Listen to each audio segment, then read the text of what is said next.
మిత్రులారా, మన అంచనాలకు అనుగుణంగానే ఆ రాతలు కూడా అలానే వస్తున్నాయి. ఓటెత్తిన ఓటర్లు ఇదంతా ఎవరికి అనుకూలం? దక్షిణ భారతదేశంలోనే చరిత్రలోనే, అసలు భారతదేశ చరిత్రలోనే అంటూ మనం రాత్రి చెప్పినటువంటి విషయాలనే ఈ రోజున అచ్చొత్తేశారు ప్రముఖ పత్రికల సంపాదకులు, రచయితలు.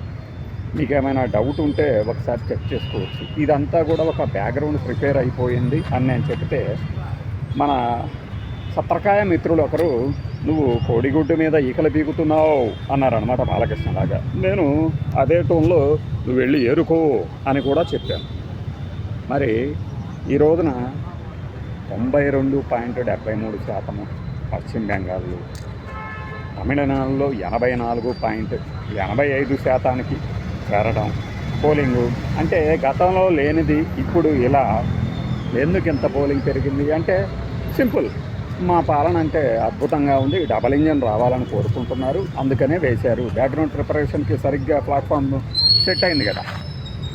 మరి ఒక చిన్న ప్రశ్న, డబల్ ఇంజన్ సర్కారే రావాలి కావాలి అని అంటూ ఉంటే, మరి ఈ డబల్ ఇంజన్కి సంబంధించి ఆల్రెడీ డబల్ ఇంజన్ ముందుకి వెనక్కి లాగుతున్నటువంటి రాష్ట్రాల నుంచి హైదరాబాద్కి, ఆంధ్రప్రదేశ్కి మన గేదెల ఫాములు, అంటే ఒక చిన్న ఫాము పాల డైరీ పెట్టుకుంటారు కదా, ఈ మధ్య అదొక ట్రెండ్గా మారింది కదా, అందులో పనిచేయడానికి బీహార్ నుంచి ఎందుకు పిలిపించుకుంటున్నారు?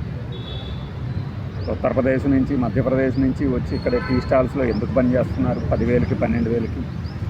డబల్ ఇంజన్ సర్కారులో ఉన్న రాష్ట్రాల నుంచి, సేమ్ బీమారు రాష్ట్రాల నుంచి, బీహారు, మధ్యప్రదేశ్, ఉత్తరప్రదేశ్ నుంచి కాస్త కూస్తో డెవలప్మెంట్ కాలానుగుణంగా క్రమానుగతంగా జరిగి ఉండొచ్చు, కానీ వీళ్ళు ఇంకా ఎందుకు వలస వస్తున్నారు ఆంధ్రప్రదేశ్కి, హైదరాబాద్కి, తెలంగాణకి? ఫ్యామిలీలే వచ్చి ఇక్కడ ఎందుకు స్థిరపడుతున్నారు చెప్పగలరా? ఈ డబల్ ఇంజన్ సర్కార్. నేను అంటాను, నిన్న ఆఫీస్లో ఏమన్నానంటే, డబల్ ఇంజన్ అంటే కరెక్టే సార్, ఒక ఇంజిన్ ముందుకు లాగుతుంటుంది, ఒక ఇంజిన్ ఇటువైపు లాగుతూ ఉంటుంది, సవ్య దిశల్లో బలం సమానంగా పనిచేయడంతో మనిషి స్థిరంగా నిలబడతాడు అని. అలాగానే డబల్ ఇంజన్లు పనిచేస్తున్నాయా ఏంటి? Coming to our point, background preparation అయిపోయింది. ఇక ఇంత ప్రజా చైతన్యం ప్రపంచంలోనే, అలానే స్వతంత్ర భారతదేశ చరిత్రలోనే ఇంత పోలింగ్ పర్సంటేజ్ లేనే లేదు, ఇదంతా కూడా ఆయన మహిమే అని చెప్తూ ముక్తాయింపు ఇచ్చేసి మే 4వ తారీఖున ఒక ఫలితం వస్తుంది. దీనికి భిన్నంగా వచ్చినా కూడా మా వాదన మా దగ్గర రెడీగానే ఉంది, దానికేమీ లోటేమి లేదు వాదనకి.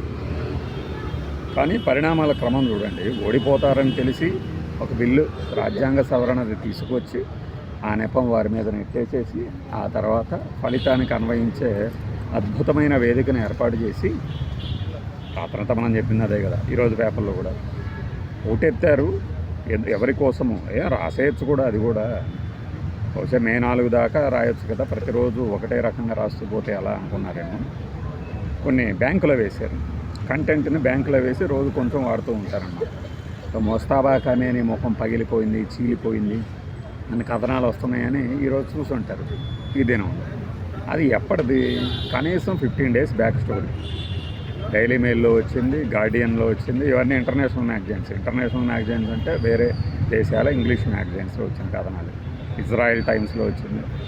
వీళ్ళకి తీరిక ఉన్నప్పుడు తీసి మన మొహాన్ని కొడతారు. ఈ న్యూస్ ఛానల్స్ ఏం చేస్తాయంటే అవే మళ్ళీ కొత్త స్టోరీలాగా ప్లే చేసుకుని సంతోషపడతారు. అలానే ఈ కంటెంట్ బ్యాంకులో వేసుకున్నారన్నమాట. మహిళా చైతన్యం అంతా వారికే ఓటెత్తింది. ఎన్డీఏ అనే కూటమి నేతల్లో ఆనందం తొణికిసలాడుతోంది. బహుశా ఏప్రిల్ 29 తర్వాత అది కూడా రాసేస్తారనుకుంటా, మేబీ. అదే ప్లాన్, అదే కదా. ఇప్పుడు బుల్లెట్ రైలు ప్రతిపాదనలు, బుల్లెట్ రైలు కారిడార్లు, వీటి గురించి ఇంకా ఈ వారంలో రాలేదు.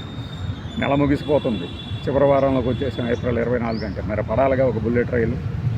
మళ్ళీ అమరావతి వాసులు, హైదరాబాద్ వాసులు ఒక చిన్న చినుక్కి వచ్చి మయూరాల్లాగా డ్యాన్సులు వేయాలిగా, ఆహా బుల్లెట్ రైలు, ఓహో బుల్లెట్ రైలు అని.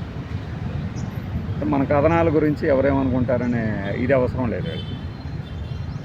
ఇంత ఓటెత్తారు అంటే అసలు ఒకళ్ళకి కూడా అనుమానం రావట్లేదు, ఇంతమంది అసలు పోలింగ్ పర్సంటేజ్ ఇంత భారీగా ఎలా సాగింది అని. ఏ ఫ్యాక్టర్లు ఇలా నడిపించాయి అంటే ఏం ఫ్యాక్టర్స్ ఉన్నాయి? ఏ ఫ్యాక్టర్, మోడీ ఫ్యాక్టర్ ట్రాక్టర్ లాగా పనిచేసేసి వీళ్ళందరినీ ముందుకు తీసుకెళ్ళిందా బుల్డోజర్ లాగా? నేను రంగంలోకి దిగితే అని బాలకృష్ణ గారి లాగే ఉన్నా, ఆ బాబు దిగితే అపోజిషన్కి బ్యాండే అని ధనవరపు సుబ్రహ్మణ్యం గారి లాగా మోడీ గారు వచ్చి రాగానే 92%. ఏమో ఎందుకు ఫుల్ ప్లెడ్జెడ్గా రాత్రి 8 దాకా కూర్చొని లెక్క పెట్టాము, 92 కాదు అసలు 100% నమోదైందని చెప్పేసేయచ్చు. కొంతమంది ఇంకా అమాయకంగా లాస్ట్ టైం లాగా అర్ధరాత్రి దాకా ఎంత అవుద్దా అంటున్నారు. ఇంకేంది అర్ధరాత్రి దాకా అయిపోయింది, ఆల్రెడీ అయిపోయింది 92. నెక్స్ట్ ఫేజ్ కూడా ఇంకా అంతకు మించి ఉంటుంది. లేదు ఇలా మరీ కామెడీ చేస్తున్నారు, ట్రోల్ చేస్తున్నారు అంటే కొద్దిగా తగ్గండి, మరీ అంతగా ఓటెత్తకండి, కాస్త తగ్గండి, ఓటర్ల చైతన్యం కాస్త తగ్గించుకోండి అని చెప్తారేమో. ఇప్పుడు పోలింగ్ పర్సంటేజ్ పెరిగితే అది అధికార మార్పిడికి సంకేతం అని కొన్ని దినపకూళ్ళు రాస్తాయి కదా, మనం ఆ లెక్కను తీద్దాం. పోలింగ్ పర్సంటేజ్ పెరిగితే గెలుస్తారు, అధికార పార్టీ ఓడిపోతుంది అనుకుంటే తమిళనాడులో మొత్తం 234 స్థానాలకు అయిపోయింది కాబట్టి ఎక్కడెక్కడ పోలింగ్ పర్సంటేజ్ పెరిగిందో చూసి ఆ లెక్క తీసేద్దాం, రిజల్ట్ ఎలా ఉంటుందో. ఆ రిజల్ట్ అలా ఉండదు, అలా ఉండేదైతే ఏపీకి సంబంధించే మనం చేసాం కదా, పోలింగ్ పర్సంటేజ్ ఎవరికి అనుకూలం అని పెరిగిన ప్రతిసారి మార్పు ఇక్కడ జరుగుతుంది అని లెక్కలు తీస్తే 82, 83 వైఎస్ఆర్సీపీకి ఉన్నాయి. అప్పుడు ఆ వీడియో ఇంకా ఉంటుంది మనది 2024 ఆ పోలింగ్ పర్సంటేజ్ వచ్చిన తర్వాత చేసింది చూడండి.